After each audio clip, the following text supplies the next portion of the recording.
What drives you to be a leader, but also successful in all three genres or different areas of life? Well, it's kind of funny. So when I was in law school, my favorite law school professor always said, Gill, if we could just get you to focus on one thing, you'll be a success one day. Yeah. Because I've always been interested in a lot of different things. Growing up in an academic environment, my father, a professor at Davidson College, interested, surrounded by a lot of kind of intellectual stimulation, and just am interested in a lot of different things. And a lot of times one thing led to another. So I was a lawyer briefly in Paris, France. Okay. And we did lots of law that I didn't think was so stimulating. Like I worked on the Channel, between England and France. International construction law, not my strong suit.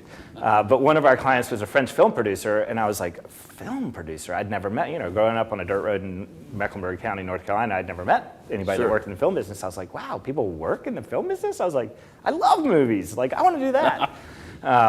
So I started, volunteering to come in on weekends and work on this gentleman's case. And one thing led to another, and that was, early 90s when the independent film scene was just starting out, and it seemed very exciting, and it was kind of a disruptive activity. Disruptive being a key word today in terms of social media, disruptive ways of looking at business that changed the world, the Googles of the world, PayPals of the world. And then so the film business led me to starting the record label in 2002 and the music publishing company in 2002, and then the talent management company, because I'd given lots of actors early roles in their careers who were now very famous actors, including like Kate Hudson. Her first starring role was in our film Desert Blue, and nobody knew who she was. And I was like, this girl is going to be a huge star.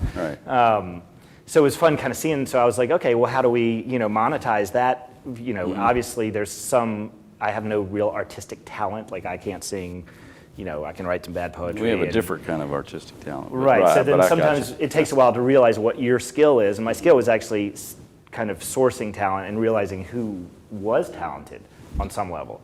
So then when I was, licensing music for movies, I kept getting frustrated. I was like, these bands should be paying me to put their music in our movie because our movie's going to come out and be seen and they need the exposure. So I said, well, I'm going to just start a label. And then so we can have free music, good exposure for our, music artists in our movies, and one thing led to another. So, Ben Franklin would say every 10 years a man worth his salt changes professions every 10 years. So I've just kind of added an extra job. So now I have 4 full-time jobs.